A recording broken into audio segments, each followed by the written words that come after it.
Olá, queridos pré-adolescentes, a paz do Senhor. Hoje nós vamos estudar a lição de número 12, que tem como título O Amadurecimento Cristão. A nossa referência bíblica está em 1 Coríntios, capítulo 13, versículo 11, e nós também vamos ler o capítulo 14, versículo 20, que diz assim. Capítulo 13, versículo 11. Quando eu era menino, falava como menino, sentia como menino, discorria como menino. Mas logo que cheguei a ser homem, acabei com as coisas de menino.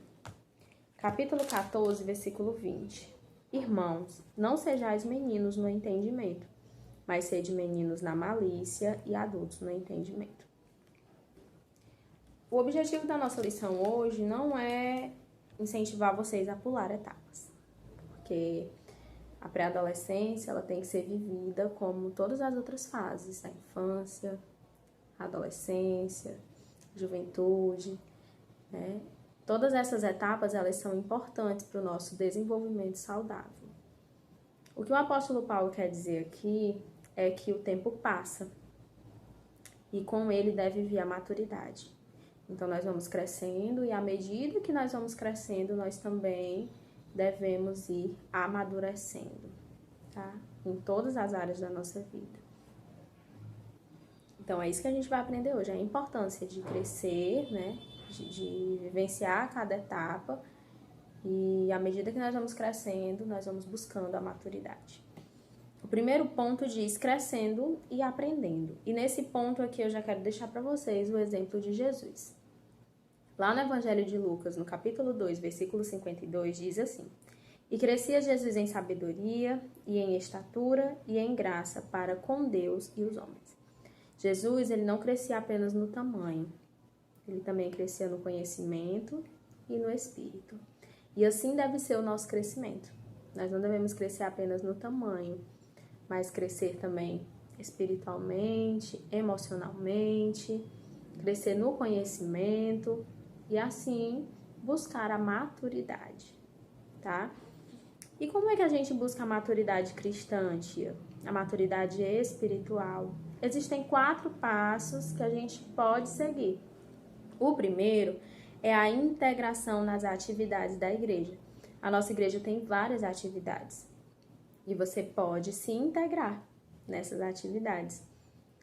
A Bíblia fala que uma igreja saudável, ela contribui para o crescimento dos seus membros. Então, você pode buscar se integrar às atividades da igreja. Atualmente, a gente está em casa, né? Não estamos indo na igreja, mas nós cremos que logo a gente está voltando e é muito importante que quando nós voltarmos, você busque essa integração, né? Estar sempre ativo nas atividades da igreja. O segundo passo é meditar na palavra de Deus. Nós precisamos desejar a palavra de Deus, assim como o nosso corpo deseja o alimento e a água quando nós estamos com fome ou com sede. Porque a palavra de Deus é o alimento do nosso espírito. Então, nós precisamos meditar na palavra de Deus dia e noite, para que nós possamos crescer espiritualmente, amadurecer. O terceiro passo é cultivar momentos de oração. Gente, nós precisamos orar. Através da oração, nós falamos com Deus.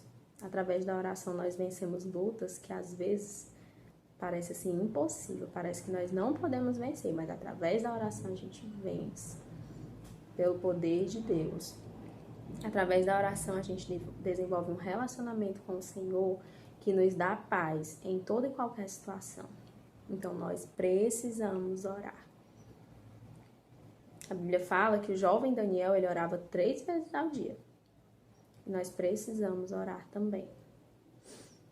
O quarto passo é procurar fazer a vontade de Deus. Está lá no Pai Nosso. Seja feita a tua vontade, assim na terra como no céu. Nós precisamos procurar fazer a vontade de Deus. Pois fazendo a vontade de Deus, nós estaremos no caminho certo para a maturidade cristã. A vontade de Deus é sempre a melhor. A vontade de Deus nós aprendemos lendo a palavra de Deus. Então, são esses 4 passos que nós podemos seguir para alcançar a maturidade cristã.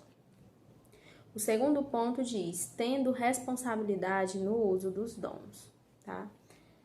Gente, ter os dons espirituais não significa ter maturidade cristã, certo? A igreja de Coríntios, ela tinha todos os dons, mas não tinha maturidade. Então, ao invés de os dons trazerem bênçãos, estava trazendo confusão para os irmãos. Nós precisamos ter maturidade para utilizar os dons com sabedoria, né? Porque se nós não usamos os dons com sabedoria, ao invés de trazer bênção, trará confusão, assim como acontecia com a igreja de Coríntios. Por isso que nós vamos ver que Paulo escreve a eles, aos coríntios, dando orientações sobre o uso dos dons espirituais. Então, um dom espiritual, para ser bem aproveitado, ele precisa vir acompanhado das virtudes presentes no fruto do Espírito. Lembram do fruto do Espírito que a gente estudou na última aula? Para que a gente possa utilizar o dom espiritual com sabedoria, para que ele seja proveitoso para nós e para a igreja, o dom espiritual ele precisa vir acompanhado das virtudes presentes no fruto do Espírito. E assim nós vamos conseguir usar os dons espirituais com sabedoria, com maturidade. E sim, trará bênçãos para nós e para a igreja. E isso é uma busca diária, tá? Buscando, lendo a palavra, orando, estando integrado nas atividades da igreja, procurando fazer a vontade de Deus, é uma busca diária. E ali a gente vai crescendo, vai amadurecendo e com sabedoria, produzindo o fruto do Espírito e sabendo usar os dons espirituais como Deus nos concede. O terceiro ponto diz: Deus quer me usar? É uma pergunta que você pode estar fazendo aí agora. Será que esse assunto aí de dom, de amadurecer é para mim? Será? Eu lhe respondo com toda certeza que sim, tá? E aí eu quero compartilhar com vocês um versículo que está lá em Jeremias. No capítulo 1 de Jeremias, Deus fala com ele. E no versículo 6 a gente vai ver Jeremias dizendo assim: Então disse eu: Ah, Senhor Jeová, eis que não sei falar, porque sou uma criança. E aí no versículo 7, Deus responde para ele assim: Não digas, eu sou uma criança, porque aonde quer que eu te enviar, irás, e tudo quanto te mandar, dirás.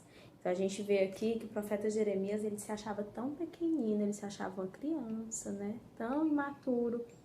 Mas Deus diz para ele, não diga que você é uma criança, porque aonde você for, aonde eu te mandar, você irá. E o que eu mandar você falar, você vai falar. Deus ia usar Jeremias da forma que ele quisesse, de acordo com a vontade de Deus. E tia, o que é que era necessário Jeremias fazer para Deus usar ele dessa forma? Se entregar completamente nas mãos de Deus, tá? Então, nós vemos que Jeremias, ele precisou se entregar completamente, sem reservas, nas mãos do Senhor, e foi usado poderosamente. E aí nós vemos outros exemplos também de adolescentes na Bíblia que foram usados por Deus, né?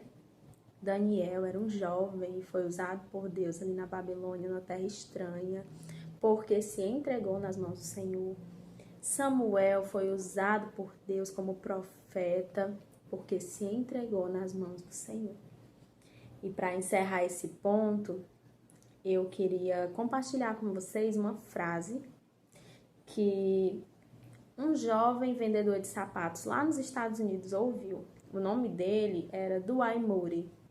E ele ouviu a seguinte frase: O mundo está para ver o que Deus pode fazer com um homem totalmente entregue a ele. Dwight Moody ouviu essa frase e entendeu que ele só precisava se entregar completamente nas mãos do Senhor. E foi isso que ele fez. E ele se tornou um dos maiores evangelistas do século XIX. E isso é para você, é para mim, tá? Basta que você se entregue completamente nas mãos do Senhor, sem reservas, para que a vontade dele seja feita na sua vida. Amém?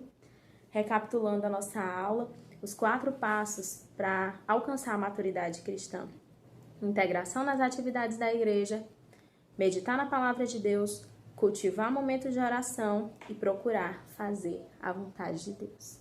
Se entregue completamente nas mãos do Senhor, porque assim como jovens na Bíblia impactaram a sua geração, assim como Dwight Moody impactou a sua geração, você também pode impactar a sua geração. Amém? Vamos orar? Senhor Deus e Pai Celestial, obrigada, Jesus, por mais essa oportunidade de encontrar os teus filhos através desse vídeo. Que nós possamos, Senhor, te buscar com alegria, buscar amadurecer, buscar, Jesus, a maturidade cristã e assim, Senhor, nos entregarmos completamente em tuas mãos e ver o que tu fazes, o que tu vai operar através de nós. E tudo, Senhor, para a honra e para a glória do teu santo nome. Nos levanta como uma geração forte, destemida, para impactar o nosso próximo, a nossa família, aqueles que estão ao nosso redor, para fazer a diferença, Deus. Em nome de Jesus eu te peço e te agradeço. Amém. Fiquem com Deus e até a próxima aula.